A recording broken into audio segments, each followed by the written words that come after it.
All right, we need a graph here. You're right, we need a graph. I have a long and proud history of graphs on this channel. All right, so what should the x-axis be? X-axis should be, let's just say, money wasted, aka spending on Galaxy of Heroes. X-axis, money wasted. Y-axis, I know you guys are impressed at how well I can draw sideways. Money. You don't need to lie to me, boys. This is impressive. I know.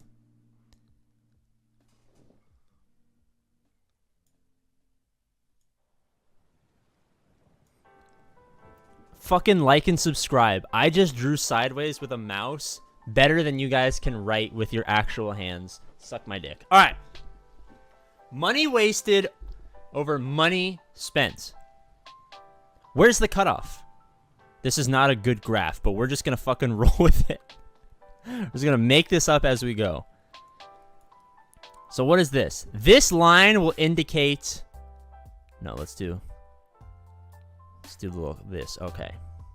This line is the CG loves you line. Loves you. AKA, if you are outside of this quadrant, if you are in these two quadrants, you're not a whale. But if you're in these quadrants, ooh, you are a whale. And for those of you at home who actually have understanding of graphs and math, obviously this makes no sense, but play along. All right, so we've identified the CG loves you line. And this is the, we'll call this beta cuck line. Where my beta cucks? Rise up. If you don't know the beta cuck, it's fuck you because we're sad that we're beta cucks, and then this is our girlfriend's vagina, and then this other middle finger is someone else's penis going inside of our women. Beta cucks, rise up. All right. So we have the CG loves you line and the beta cuck line. All right. Obviously, oh, these shouldn't be S's. These should be dollar signs. Oh my God, I'm such a fucking genius. Holy shit, dude. How am I so... Why do you guys not subscribe? Look how fucking smart I am. These are all dollars. All right. So obviously we want to fall inside of the CG loves us line and under the beta cuck line. Right? But there's another line that we need to take into consideration. And this line is called the sunk cost. I'm going to draw sideways again just to assert my dominance on you guys. That's a fucking terrible K. This is the sunk cost line, where the sunk cost fallacy kicks in. So the danger area, obviously, is going to be money squared, right? Because this falls on the bad side of the CG loves you line, the wrong side of the beta cuck line, and the wrong side of the sunk cost fallacy line. So this right here is the absolute no-go zone that you guys cannot fall into, right? Because if we look at the graph, we are at maximum money wasted and minimum money made. We are literally on the wrong side of every single possible line. We're on the wrong side of the sunk cost fallacy, right? So this will be the negative side and the positive side of the sunk cost fallacy. The beta cuck line, we're on the negative side of the beta cuck line, and we're on the negative side of the CG loves you line, aka the super humongo whale. So if you guys are falling into this category, let's call this the 10% of your monthly income or yearly income, I would recommend serious therapy and or an intervention, right? All right, let's move on. let's say, for instance, you're a 5%er, right? There are different options for you if you spend 5%. You could be falling dangerously close over here, but likely you're either falling in low money made, right, and acceptable money wasted. So you could fall here. You could fall dead even on the whale line. You could fall a little bit south of the whale line. You could even possibly fall a little bit inside of the whale line, but on the wrong side of the beta cuck line. So in these 3 instances, you're probably not really that bad. Like, we ideally don't want to fall here. We ideally want to fall maybe on the positive side of the CG loves you, means we're not a super whale, on the positive side of the beta cuck line and on the positive side of the sunk cost fallacy. We ideally want to be up here, right? This is the optimal area that we strive for, right? This is the 69th precinct line. Maximum money made, minimum money spent on the positive sides of the CG loves you, the positive side of the beta cuck, and the positive side of the sunk cost fallacy. If you can plot your own spending somewhere on the 3 Ps, the 3 positives, you have avoided, accurately, you have avoided the PP percentage, right? This is the optimal area. So let's put this as a smiley face. And this, as we know, is the negative area. We'll put a frowny face. But that leaves an important point to raise. Which line, and I'll let chat vote on this live, which line is it worse to be on the wrong side of? Of the 3 lines, beta cuck, CG loves you, and sunk cost, which is the most dangerous, most detrimental side of the graph to be on? Do you guys know the answer? A little pop quiz. This is what I want for my SWGOH YouTubers. The CG loves you line. All right. So let's start with the CG loves you line. What indicates being on the negative end of the CG loves you line, which would be on this side of the graph? That means that you are teetering towards maximum money spent, but in half of the situations, as you see here, half of the situations, you're also teetering on minimal money gained.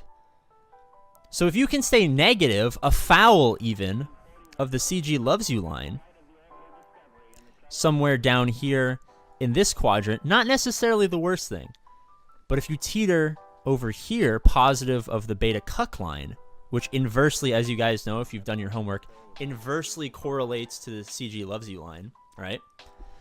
And you fall somewhere in here, then it starts to get a little bit excessive. All right, let's try the next one. So I don't think that the most impactful is the CG loves you line. Let's try the beta cuck line. What runs us afoul of the beta cuck line, right? Running afoul of the beta cuck line over on this side, oftentimes, and of course we have to use percentages because this is half of the graph. Each line splits the graph in half, so there's going to be different situations. So we really have to view the beta cuck line as both negative beta cuck positive, right? Or minus BC squared plus, or negative beta cuck, or negative BC, and then over here, square root of the C, not the B. So the beta is the negative, but the cuck is to the square root, or oftentimes third root down here. And then we can oftentimes run afoul in super dangerous territory. Now, I think possibly the beta cuck line, being south of the beta cuck line, is most damaging because while about a third of the line is acceptable range, right? You know, not much money spent. We're positive on the sunk cost fallacy. We're negative on beta cuck, but we're positive on CG loves you. These are not super dangerous territories to be in, right? But what happens is if we run afoul of the beta cuck line, we have a 1 in 3 chance of falling into money squared, aka negative of every single other line. And this cannot be, in any way, unequivocally cannot be discounted. Now, it's a percentage, just like Whaling and Capital Games in CG games, and Galaxy of Heroes and HOM-E. You never know what you're going to get. You buy something thinking you're getting one thing, and oh my god, you're gambling! Ding, ding, ding, ding, ding, and there's lights flashing everywhere. And I get that.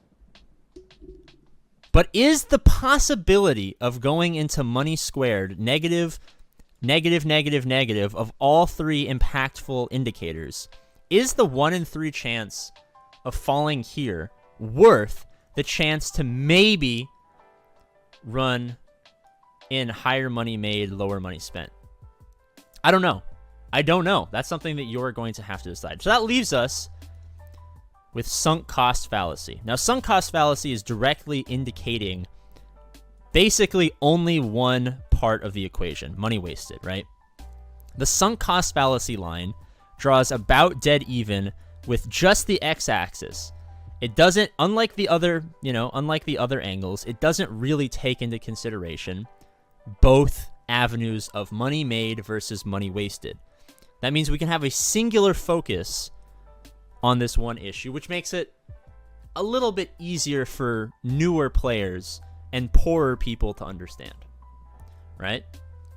So let's take the negative or the positive side of the sunk cost fallacy, right? We haven't spent much money.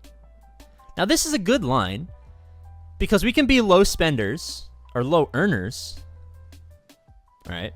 And low spenders, which is solid, but really it's only about the money wasted. So if we discount the money made entirely from this equation, and that's what we do at the lower levels, right? It's kind of like calculus 1, right? You get your toes in, you're like, oh, let's do some derivatives. It's not that hard, right? So while in later stages, when we get to PP-onomics 2, the next chapter in your studying, we do actually take into consideration money made on this because we have to factor these two sectors right here. But for PP-onomics 1, we take a derivative versus an integral approach, and we only focus on money wasted on the x-axis here. So in a nutshell, for you guys, the beginner level, being positive of the money wasted line is always a good thing. Being afoul of the money wasted line is always a bad thing. It's not always a bad thing because you can fall up in this category, which is, not necessarily the best, but also not necessarily the worst. You're spending higher amounts of money, but you are making higher amounts of money to kind of compensate. Now, obviously, we want to be in the golden triangle. Everyone remember in chat, what's the golden triangle? Golden triangle is positive of the CG loves you, positive of the beta cuck, and positive of the money wasted. That's going to be on your test. Please pay attention. So we do want to kind of strive for golden triangle. But running afoul of money wasted, in PP-onomics 2, obviously in PP-onomics 1, in PP-onomics 2, we'll go more in depth and we'll take into consideration money made into the sunk cost fallacy line, and it'll be a little bit easier to understand. But this is not necessarily the worst place in the world, right? It's not the golden triangle, but also it's not necessarily the triangle of death. So I'll let you guys decide in the comment section or in chat as you see fit which line, and this will be on your test, so pay attention. I want to see in the comment section of this video all of your answers.